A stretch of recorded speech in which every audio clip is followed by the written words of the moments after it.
بسم اللہ الرحمن الرحیم۔ ناظرین، آج کی ویڈیو کا موضوع یہ ہے کہ دنیا کی پہلی کشتی کب اور کس نے بنائی تھی، اور اس کی لمبائی، چوڑائی اور اونچائی کتنی گز کی تھی، اور یہ کشتی کس شکل کی تھی۔ ہزاروں سال پہلے کی بات ہے۔ اللہ تعالیٰ کے نبی حضرت نوح علیہ السلام کا زمانہ تھا۔ آپ علیہ السلام اپنی قوم کو دین کی تبلیغ کرنے اور ان کو سیدھی راہ پر لانے کی کوششوں میں مصروف تھے۔ 950 سال تک آپ علیہ السلام تبلیغ کرتے رہے، لیکن 80 افراد کے علاوہ کوئی بھی ایمان نہ لایا۔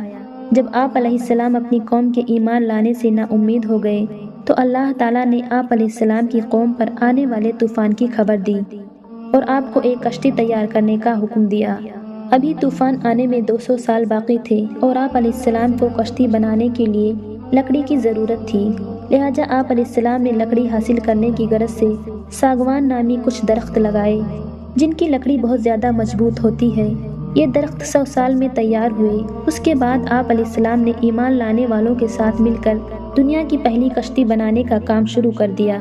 اس دوران آپ علیہ السلام کی قوم کے برے لوگ آپ علیہ السلام کو طرح طرح سے ستایا کرتے تھے اور دل دکھانے والی باتیں کیا کرتے تھے، لیکن آپ علیہ السلام صبر سے کام لیتے رہے اور ان لوگوں کی باتوں پر توجہ دیے بغیر کشتی کی تیاری میں لگے رہے۔ یہ کشتی کم و بیش 100 سال میں تیار ہوئی۔ آپ سوچ رہے ہوں گے کہ آخر اتنا عرصہ ایک کشتی بنانے میں کیوں لگا؟ اس کا جواب آپ کو تب ملے گا جب ہم آپ کو اس کشتی کی خوبیاں بتائیں گے۔ چنانچہ دنیا کی پہلی کشتی کی چند خوبیاں یہ بیان کی جاتی ہیں۔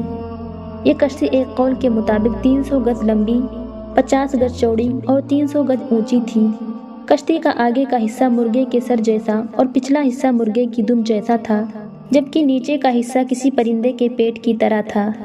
کشتی کو تارکول یعنی ڈامر کے ساتھ لیپا گیا تھا۔ کشتی میں 3 دروازے تھے جنہیں کشتی کے ساتھ جوڑنے کے لیے لوہے کی کیلوں کا استعمال کیا گیا تھا۔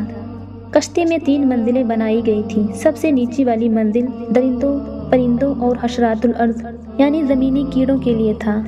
درمیانی منزل چوپائے وغیرہ اور دیگر جانوروں کے لیے تھی، جبکہ سب سے اوپر والی منزل انسانوں کے لیے تھی۔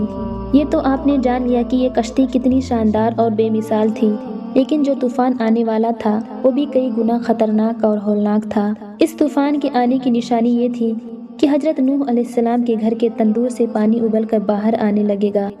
چنانچہ جب ایک دن حضرت نوح علیہ السلام نے تندور کو ابلتے دیکھا تو پرندوں، جانوروں اور مومنوں کو کشتی میں سوار ہونے کا حکم فرمایا اور سب کشتی میں سوار ہو گئے۔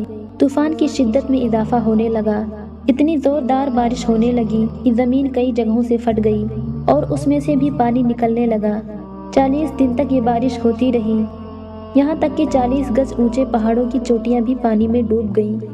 کشتی میں موجود افراد کے علاوہ کوئی زندہ نہ بچا۔ تقریباً 150 دن یہ کشتی مسلسل سفر کرتی رہی۔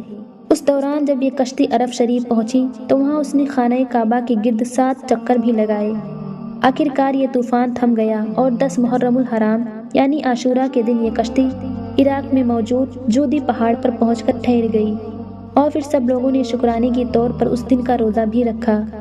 یوں دنیا کی پہلی کشتی کا سفر اپنے اختتام کو پہنچا۔